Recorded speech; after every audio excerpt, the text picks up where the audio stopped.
Thank you and good morning. I'm really glad everybody that showed up here today came.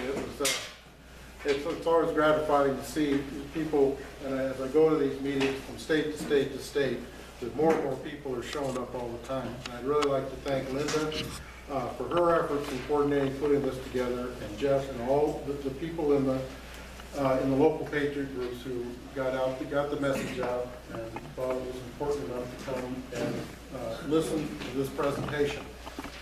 Before I get into the presentation, I really like to, I always start out wherever I go talking about why I actually started this 3 or 4 years ago after I moved back to Idaho. I lived in Colorado for 26 years. I was very active in Colorado politics. A lot of people know my counterpart a lot better than they know me because he's always been the one that works in the forefront, and as I tell people, he gets the publicity and the subpoenas, I just get the subpoenas.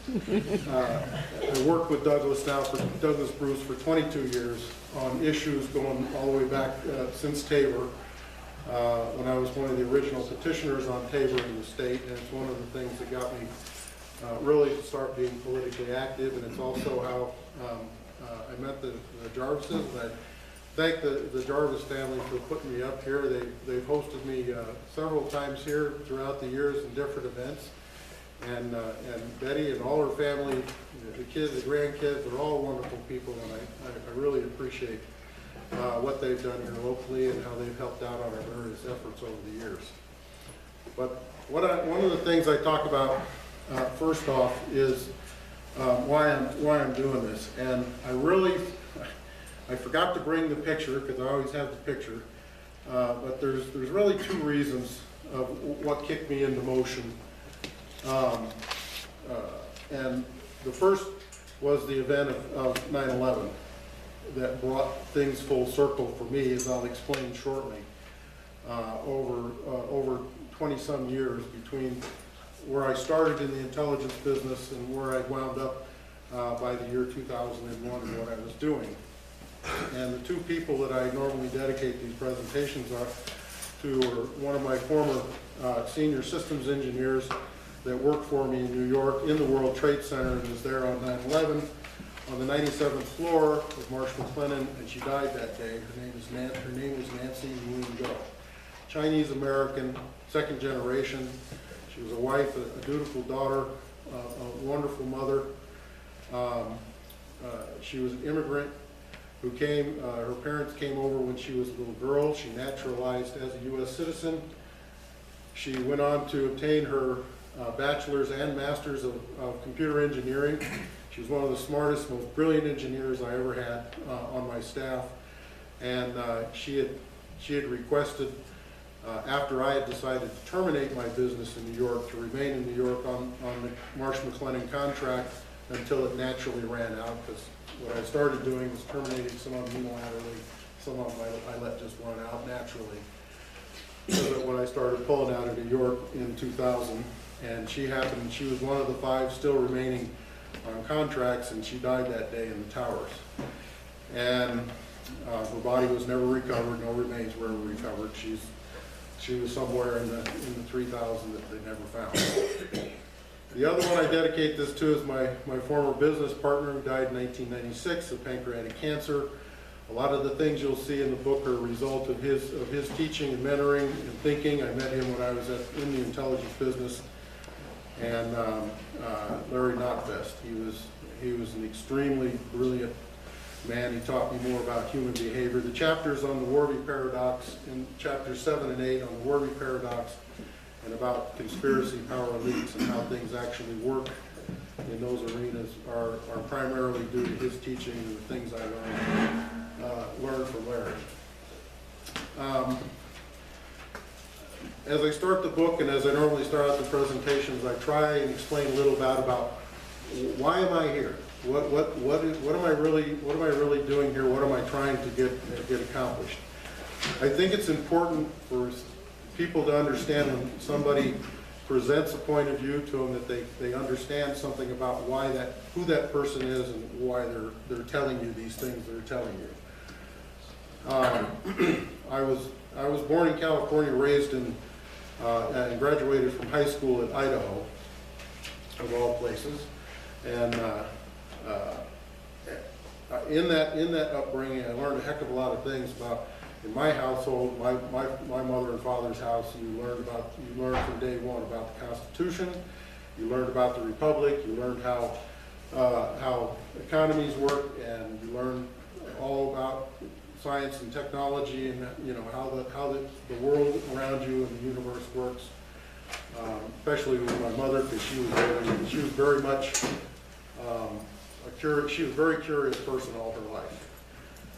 So with that, I very much had at the same time largely a rural upbringing, both in California and of course in Idaho. Basically your choices in work as a teenager, when I was growing up in the late 60s and early 70s, was basically farm livestock. I mean, you moved irrigation pipe, bucked hay, sorted spuds in the fall, sorted and cleaned spuds, and that's what we call them, spuds in Iowa. We don't call them potatoes. They're all spuds. and that's what you did. I always had, but because of my mom primarily and my natural inclination, I always had an interest in science and technology, and I was pretty good at math.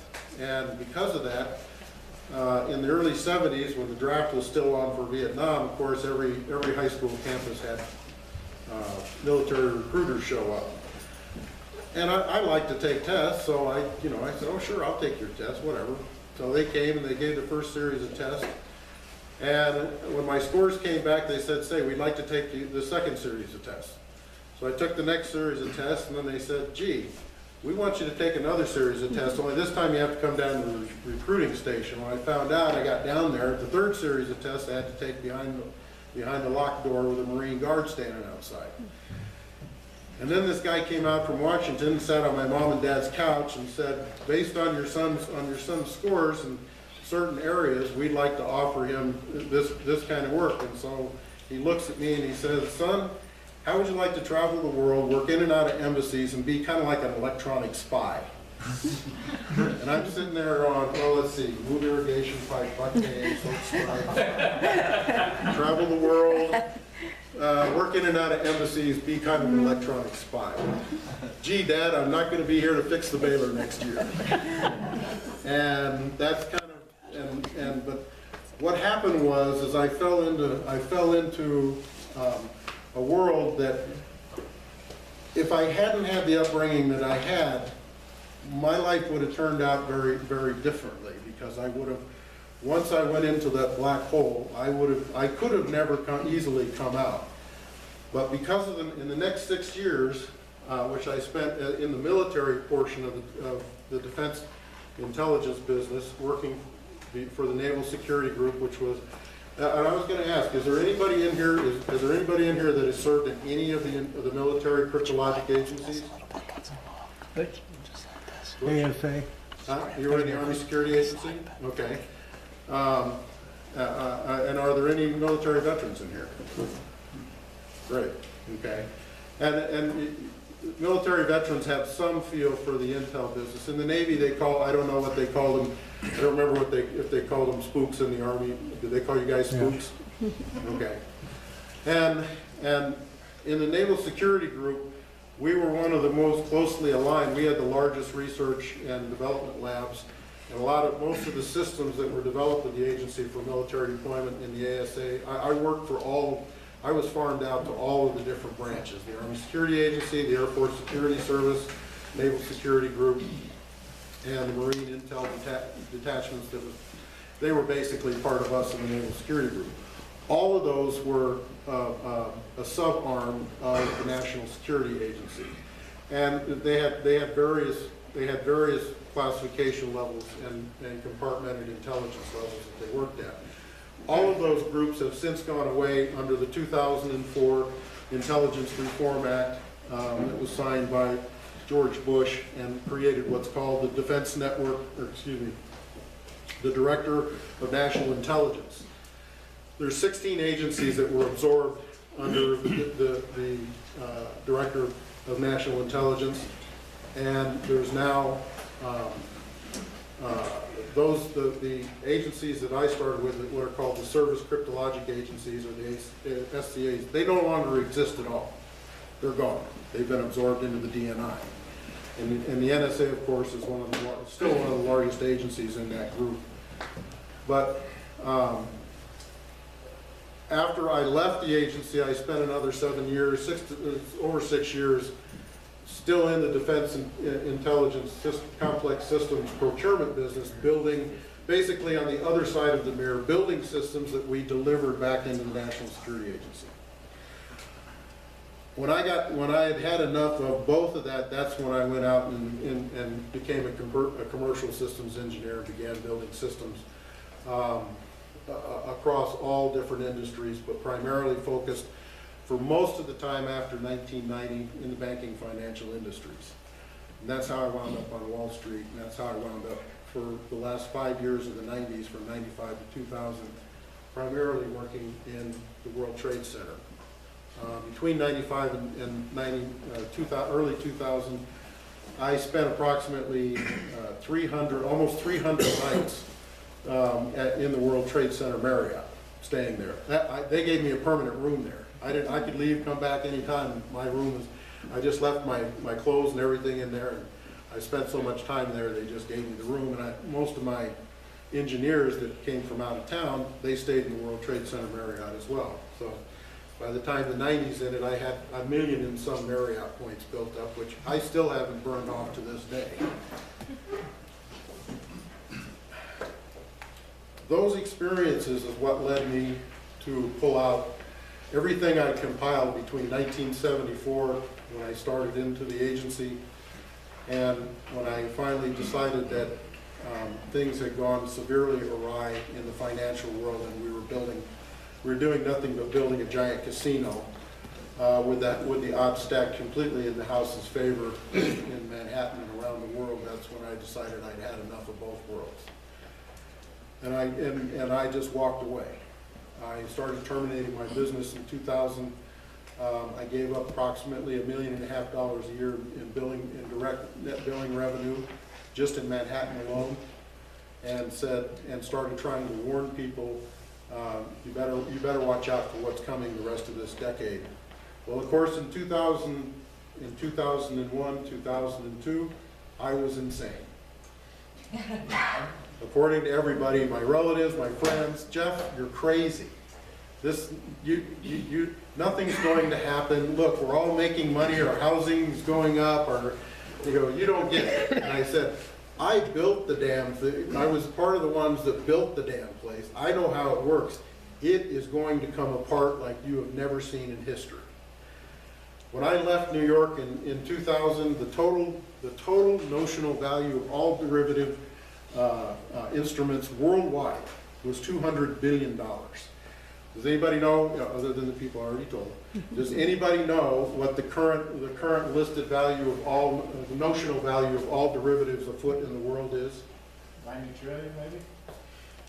Any other? 140 trillion. How many? 1.5 quadrillion. Oh, wow. 1.5. It's since come down about 200 trillion. They've liquidated. They're down to about 1.3. But about 2 years ago, it hit a peak of about 1.5 trillion. A little over 1.5 quadrillion. That's 1,500 times a trillion. From 200 billion in 2000, the total valuation. That starts to give you an idea of the nature of the problem that's coming.